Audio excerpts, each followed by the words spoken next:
Ever ponder why certain individuals merely appear to get away with treating you disrespectfully?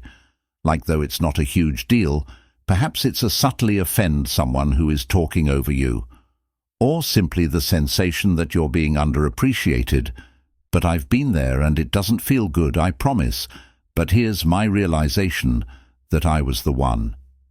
Allowing it to occur may seem cruel, yet it's, indeed, I once believed that respect was anything that you received, depending on who, what you did, or who you were. But then I discovered something very important. Respect is something you demand rather than command, and hence, Stoicism plays a crucial role in. The ancient Stoics were more than just thinkers. They were experts at winning people's regard. Without requesting it at all today, I will present to you 6 Stoic behaviors that have altered not just the how I present myself, but I also made sure that nobody ever treats me disrespectfully again. These habits are like armor that is invisible, safeguarding your value while displaying the kind of power that causes people to reconsider their actions before they. I hope you stay with me all the way through. Then you'll comprehend not only these routines, but be prepared to utilize them to change tables in any circumstance when you feel. Let's start with the disrespected one. Master the ability to remain silent. One of the most important things I've discovered. The strength of Stoicism is the ability to. There is an almost silent moment. There's something mystical about it, as you put it. Much without really speaking at the beginning, I used to feel compelled to constantly defend myself so I can speak up right away. When I was treated disrespectfully, like if being silent was seen as weakness, but I was completely incorrect. Here's the. You may find that quiet is one of your most powerful weapons in a planet where everyone responds quickly to fire back or one up to one another. Silence gives you authority over your not merely responding. You're deciding how to reply. If the Stoics, in particular Epictetus, taught that what occurs isn't to us, but our response to that issues, and occasionally failing to respond at, the strongest move you can make is all. Give it some thought when someone says something rude or inappropriate. They frequently anticipate a response, such as, they are luring you in, anticipating that you would become agitated so they can defend themselves' conduct. But when you maintain your composure and you take away their power and remain silent, are unsure on how to deal with that in there, keep in mind that they no longer regulate the circumstance since they were anticipating. Let's move on before you become defensive or upset. Returning to the Jonah Hill example and the photographers, when Jonah retaliated with an insult in a moment of rage, it didn't actually resolve anything. In fact, it exacerbated the situation. The insult was simply fire fuel, providing the other individual precisely what they desired, a response. However, when Jonah later discovered how to react with controlled, measured quietness, it delivered a stronger message, for which he wasn't performing game. Instead, he kept his honor. And above all, his now self-respect. Quiet does not imply you're putting up with the rudeness. Conversely, it demonstrates that you're above silly and petty insults conduct, that you're not partaking in their. You're displaying poisonous energy, that their words cannot control you. And you know what? People take notice of that silence. Deserves respect due to the fact that it projects. Confidence is a sign of security in your identity, and you don't have to demonstrate yourself to others by mastering. The benefits of silence are not limited to verbal abuse. It's about developing self-control. Feelings and responses in each circumstance in which someone interrupts you. Keep the traffic quiet as your colleague takes. Keep composed and give credit for your concept. Not responding right away, you give. Give yourself some time to evaluate the circumstances. Consider it carefully and determine whether it's even most of the time it's worth addressing. Not Stoic thinkers such as Marcus Aurelius stresses the significance of silence and self-mastery are important. Significant contribution to that mastery while you're silent. You're not merely managing you're controlling your thoughts with words. You're not allowing outside circumstances to determine how you behave or feel in control of your personal tranquility, and nobody is able to take that from, unless you grant them authorization. I used to believe that I needed to defend myself, using words to demonstrate my value, but now I realize that people respect me more the less I speak. It's not about being passive, I command. It's about being strategic. Silence gives you the advantage. Since it compels individuals to face their own conduct without your meddling, they will begin to wonder, why didn't you respond? And in that asking, they'll frequently come to acknowledge that their disdain was more of a mirror of their personal insecurities than anything related to you. Throughout this change in viewpoint has changed the course of, I no longer see the necessity for me to, I always have to defend and explain myself, might strike back, but I chose to remain silent instead. The conversation is a gentle assurance that once you start, they can't ignore you. Gaining mastery over the power of silence will observe a change in how people treat you. They'll reconsider disregarding you when they are aware of you, will not play their games. Instead, they'll feeling that you don't get shaken easily, and at that point, respect comes easily. So the following time someone treats you disrespectfully, try this. Just pause without speaking. Breathe and allow the quiet to do the talking. You'll be shocked at how strong it is. Can be too. Establish distinct borders and adhere to them as one of the most important lessons I've discovered along the way via Stoicism is the significance of establishing and upholding boundaries. Once believed that being adaptable and the way to gain respect was to comply. I believed that via being amiable, and I was granting everyone's demands, establishing solid connections, but in actuality, I was merely letting folks stroll. I have the truth all over me. Without, people will exploit borders. Even if they don't mean to, they'll presume that your time, effort, and there is no limit to patience, and before you be aware that you will be overworked. Feeling overburdened and bitter is where the Stoic lesson of respect for oneself is, if you're not respectful of your own bounds, that the Stoics won't felt that leading a life in accordance with your principles and what that entails preserving your mental tranquility. Epictetus instructed that differentiation is necessary between the things we can control and what boundaries do you not have. You have control over how other people react. That's not your responsibility to them. Potential. But this is the crucial element you need to be dependable when establishing and preserving those limits, or they forfeit their power.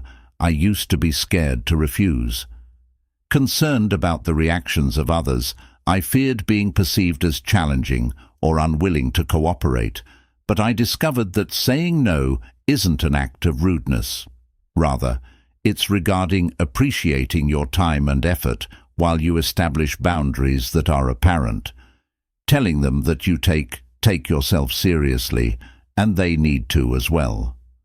One of the most significant errors I made early on the setting was ambiguous or inconsistent. Limits. I would inform someone, I am unable to assist you this time, but I would give in the following day, and acknowledge that this discrepancy sends an indication that I wasn't strict with my boundaries, and so people kept pushing them.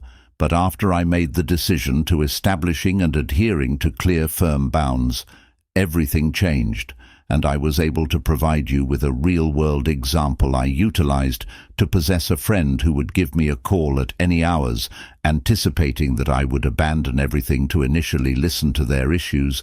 I didn't mind. I was hoping to attend them, but eventually it became exhausting. Began to fear their calls, yet I unsure of how to halt it without I felt stuck, hurting their feelings. That's when I understood I had to establish a limit. I informed my friend that even though I loved them, I couldn't be. I assured them that I would always be available, be content to speak at specific times. Nevertheless, that I had to safeguard my time and energy, which was initially uncomfortable, and although my pal didn't respond nicely, as they adapted and our partnership enhanced, since I wasn't continuously feeling annoyed or exhausted. Boundaries are not only for protection, it's about teaching others and protecting oneself. How others should handle you when you clearly state your boundaries while sending a notification that your time and health are important. And once individuals realize that you're not going to sacrifice your bounds, they will begin to show them respect. And here's another important thing. You have to set boundaries with serenity and assurance. If someone crosses a line, it must be addressed. Without being sentimental or defensive. For instance, if a colleague keeps adding more tasks on your plate, it's all right, even though you previously refused. To state that I've made it apparent that I am unable to take on more work at this time. Please be mindful of the language. It's firm but not hostile here, and you're refusing to express regret for your boundaries, and you're not making fun of the other individual. You're only reiterating the boundaries. What makes you money is what you've set. Respect, not only from the individual in query, but from all those who watch. Marcus Aurelius, your mannerisms, written a great deal about living in conformity to your values, and that is precisely the purpose of borders. They serve as a means of guaranteeing that if you value something, your behaviors will reflect that. Your time, your psychological well-being, or your personal space, you have to be open to keep children safe, even if that means letting people down at the conclusion of the day. Establishing limits is about respect for oneself, and when you show, others will emulate you if you do. Don't have to defend or elaborate on. Your people will just respect boundaries. Realize that you're being serious about your boundaries, and they'll be more likely to show you the deference you. If you're sick of feeling like you deserve that you're being exploited by others, or if you're always finding yourself overextended, take a step back and check to see if your boundaries are obvious. Are they reliable? And above all, once you begin, are they enforced? Establishing clear limits, you'll observe a change in how individuals engage with. They will respect your time, energy, and eventually, you three develop emotional. For a long time I thought independence, that the views and affirmation of others were essential to my contentment, would alter my words, my behavior, and even my character based on the folks I was in the company of all, in an effort to win or blend in. Acceptance. But as I became more in line with Stoic philosophy, I came to understand that always looking for approval from others was a waste of time. But it was also a recipe for losing the respect of both. The Stoics taught me and other people that we ought to concentrate on our inner selves. Our ideas, our actions, and our control, our answers, depending on the endorsement of others to boost your self-esteem, give someone control over your life. Epictetus famously stated, "Other people's hands is not your circumstances, but rather what counts is how you respond to it. It only pertains to external events." To the opinions that people have about you, what emotional independence is all about separating your value from what I discovered that other people think of you. When I no longer required affirmation from others, I gained a staggering quantity of regard from inside, as well as from those people around me are aware. When you're not continually looking for acceptance, they acknowledge that you are rooted in your own principles, your own judgments, and your own sense of direction. By developing, I was able to achieve emotional independence. By approach life with an innate feeling of power. I no longer needed the compliments to feel happy about myself, and I ceased to be so impacted. This criticism made me feel as though unwavering serenity and assurance. Additionally, when others notice that you're not influenced by each viewpoint or slight, they regard you more. This behavior isn't regarding losing one's emotional connection or chili. It's important to realize that your inner tranquility is independent of external factors. Forces, I started to recognize the worth in my personal assessments and choices, learning to have more faith in me. It's about being your personal source of approval and education. Regardless of whether you receive praise or not, when you develop emotional independence, you liberate yourself from the roller coaster of other people's perceptions of you, become more consistent, less impulsive, and more confident, and that serene, constant existence, it is respected. Without uttering a single word. 4. Avoid looking for outside. For a long time, I found validation myself continuously looking for acceptance from others, whether in the workplace or friends, or even in casual discussions.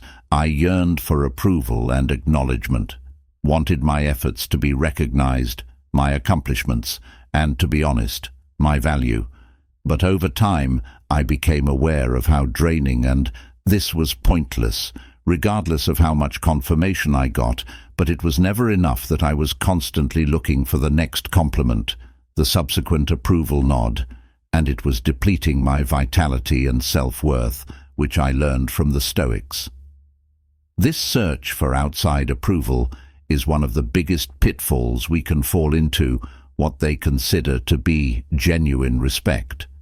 Because satisfaction originates not from what people's perceptions of you, but your own Epictetus famously stated, "If you are always tempted to search outside acceptance, acknowledge that you have compromised your integrity." This resonated with me more. I looked more to other people for approval. I was jeopardizing my personal sense of self-esteem and integrity. The issue with looking for outside confirmation that you're entrusting your sense of value to those individuals whose viewpoints you cannot control. And this is the harsh reality. People's views are erratic. They can praise you one day, then be critical of you the next, frequently for no apparent reason. I had to ask myself why it had to do with you. Was I permitting something so precarious to ascertain my feelings toward myself? According to Stoicism, the source of the validation you should look for is internally, rather than inquiring about what other. I started to wonder if I was still alive. Considering my principles, am I behaving the person I hope to become after I change my concentrate on myself? I stopped caring about I quit because of how other people saw me. Seeking approval, and in the process, I got rid of the ongoing worry. This wasn't an attempt to please everyone. A simple change that allows us to live in a where peer pressure on social media and social norms continuously encourage us to look to others for approval, whether it's the more likes a post receives, the more praise we receive at work, or the praise we're conditioned to get from pals, to think that outside confirmation is synonymous with success. Yet this couldn't be farther distant from reality. One of my deepest insights was that respect-worthy persons don't have to declare their achievements or look for acknowledgement that their deeds speak for. They don't require continuous admiration, since they are confident in what they're doing, who they are. And the irony is that the less you look for, the more respect you receive from others, the more, in fact, you'll get respect from others. Those who have self-confidence, who don't need approval from others, began putting this into practice in my own life. By deliberately choosing not to divulge each accomplishment or milestone, I knew I didn't need the accolades from others. What I had managed to do, which was enough time that I observed a change in way others treated me. I wasn't trawling for approval or praise no longer. And that caused my interactions too. I was more regarded by sincere people, since they perceived that I wasn't. Depending on their consent, this additionally, practicing made me more resilient. Once you cease, depending on criticism of external validation, doesn't struck as forcefully as if someone had criticized, I would second-guess myself, and it would destroy my day. I was unsure if they were correct, but I now consider criticism to be if salt is helpful, I use it to develop. If it doesn't, I let go of my sense of self-worth is not dependent on what other people's opinions, which has made me so much stronger. This is what I discovered. Getting external validation the hard way additionally leaves you open to. People are able to detect manipulation when you're in dire need of acceptance, and they'll use that against you. Withhold praise in order to motivate you to more, or they will just give you enough. Authorization to keep you returning. It's a dynamic power that makes you reliant, and that's the final thing you want if you're looking to make real. The Stoic style is about respect. Developing inner fortitude, and the goal of self-sufficiency is realizing that your value doesn't originate from what other people believe about you, but based on your behavior, how you live in accordance with your principles, and how you manage the difficulties that life presents. The more you concentrate on living a moral life will make you less concerned about external approval, and the greater number of rest will honor you for it if I'm trapped in the trap of trying to get acceptance. Urge you to take a step back and inquire yourself, what are you doing, and why do you need it? In the hopes of benefiting from it, and most significantly, how would your life be different? If you both quit pursuing it, when you no longer require outside validation, you not only set yourself free from other people's viewpoints, but you also ascend to a new degree of self-power. And deference 5 draws are evident. Limits for the greatest period of time, I believed that being virtuous entailed being amiable and lending a hand to others whenever they said yes to all of their requests, and always being accessible, yet this behavior soon exhausted me, and I was constantly overworked, worn out and overwhelmed, and I started to realize that people showed little regard for my time or my energy. They simply assumed I would be present, to attend to whatever needs they had. Without taking into account my needs, it wasn't prior to adopting Stoicism, I recognized the significance of setting limits for more than just my health, yet in order to gain true respect in Stoic boundaries in philosophy are important, because they are closely related to the idea of the Stoics' personal agency and control, instruct us to concentrate solely on our inner selves. Our authority, and a component of it, is how, if you don't treat us, we let others treat us. Establish limits. You provide them with the feeling like your efforts and time are, as Seneca shrewdly noted, up for grabs, that the most valuable resource is time. We have, but it's the one thing that we really. He added that people are giving things out recklessly, thrifty in protecting their own property, but when it comes to they waste time more than anyone else. Of the one instance where it is appropriate to get stung, establishing limits for me was first I was uneasy and concerned that others might consider me unhelpful or selfish. But Stoicism enabled me to comprehend that setting limits is not about being self-centered. They're about respecting yourself, but you're not refusing to be helpful or compassionate to others. You're just choosing when and how to provide it without depleting it.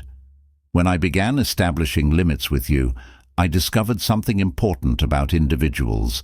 Respect those who respect themselves. When you let other people continuously take benefit from your time, effort, or good, in essence, you're telling them that such things are not important to you, and why should they be valued if you don't? Establishing limits sends a strong, conveying your appreciation for your time and energy, and what you anticipate other people doing. Ironically, the same time that I started to set my own limits and people's, they didn't see me, therefore their regard for me increased. They perceived me as less helpful or nice. Someone who is stoic and aware of their value further taught me that establishing limits does not imply that you must be severe or you don't have to be combative, defend, or explain your boundaries. Just have to be tough and explicit about. The best thing Marcus Aurelius stated was, retaliation means being different from the one who harmed you. This isn't limited to the concept of revenge, also pertains to how we respond to those who attempt to cross our limits. Instead of responding with rage or defensively, I learn how to remain composed and politely state my boundaries when someone attempted to interrupt me. Would merely state that I'm unavailable for either now or I've already made a commitment to something other without the necessity for only a solid explanation or apology. One of the most important things is a courteous statement. The lessons I took away regarding limits are that they assist you in setting priorities when you establish distinct boundaries. You're no longer subject to the demands of others or expectations. You have the freedom to choose where your time and effort, which enables you to concentrate on what is most important to you. That meant putting my health first for me. My relationships and personal development with those who genuinely appreciated me. By establishing limits, I made room in my life for the things that truly mattered, instead of continuously dragged in a million different directions by boundaries for other people's needs as well. Keep people from taking you for granted. I once accepted everything because I believed it would make people value me more.